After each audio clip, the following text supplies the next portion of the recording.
Here is a new thing I would like to call Stuff I've Seen Outside, where I show you guys stuff I've seen outside recently.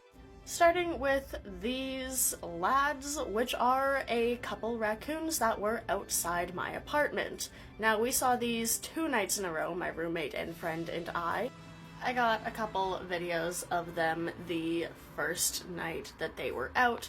They are very cute. They were kind of getting into my neighbor's trash over there, but they're cute, so they make up for it.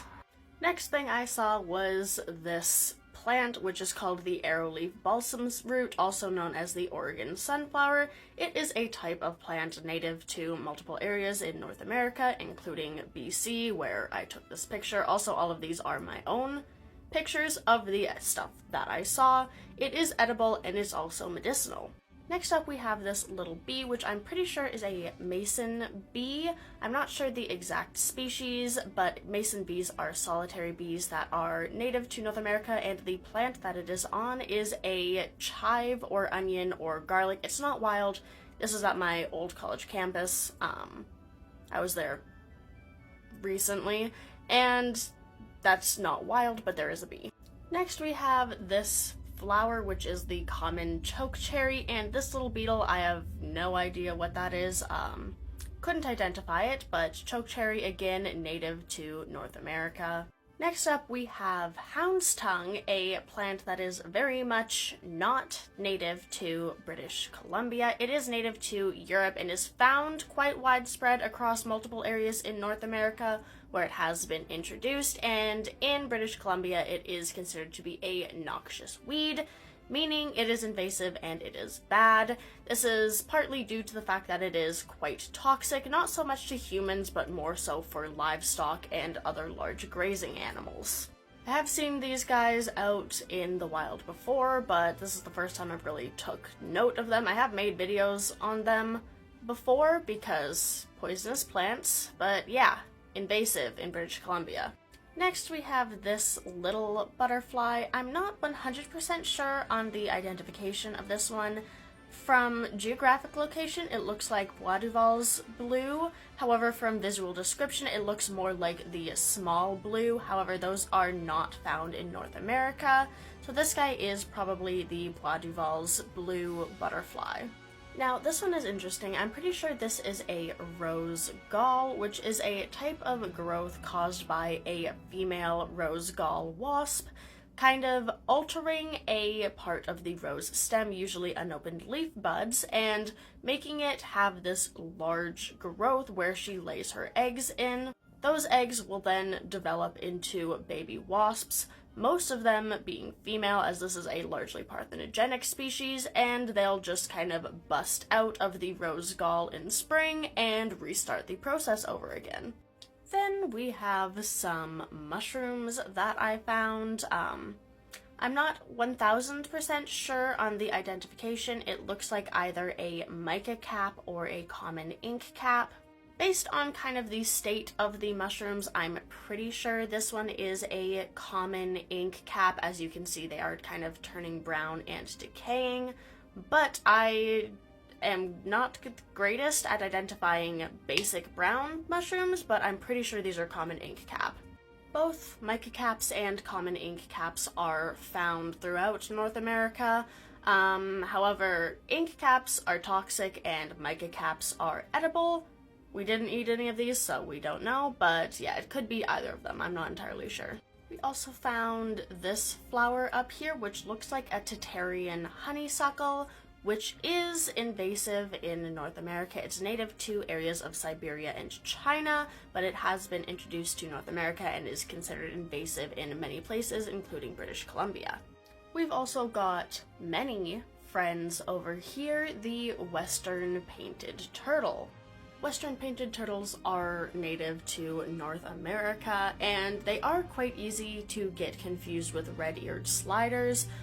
They look quite similar, but the red-eared sliders will have that red band on the side of the face, which these guys do not have.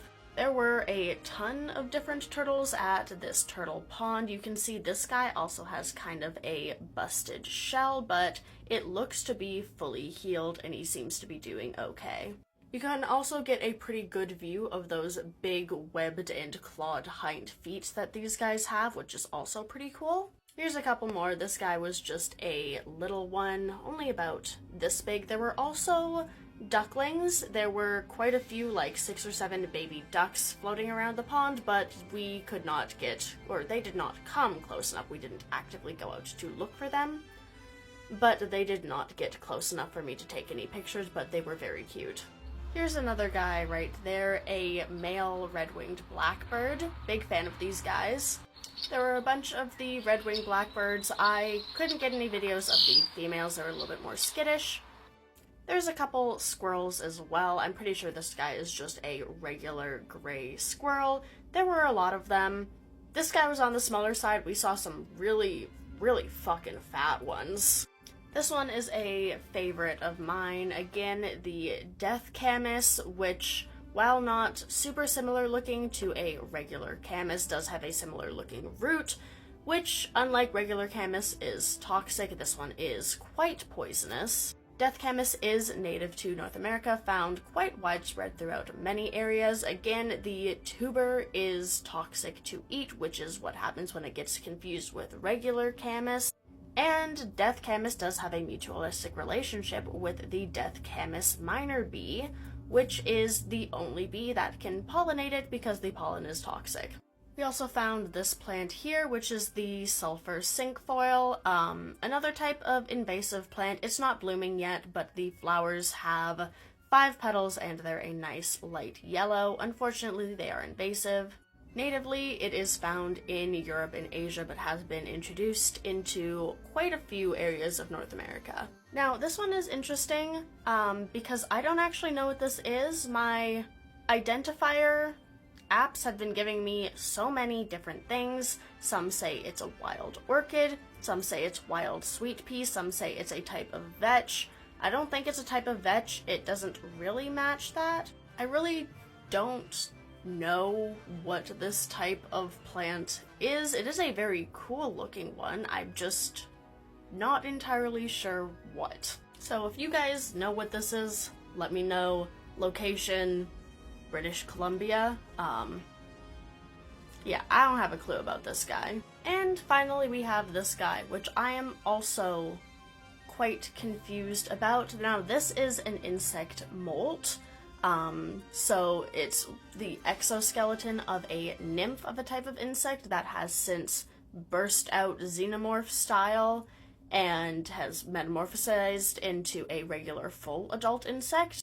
Now, I'm pretty sure this is a cicada molt, and up until recently I was not aware that we had cicadas in British Columbia. I thought it was just a East Coast thing, but apparently we do have a couple cicada species, which is interesting. I didn't know that we had these guys here, so this is probably a cicada molt, which is pretty cool. So yeah, that's most of the interesting stuff I saw outside in the past week-ish or so.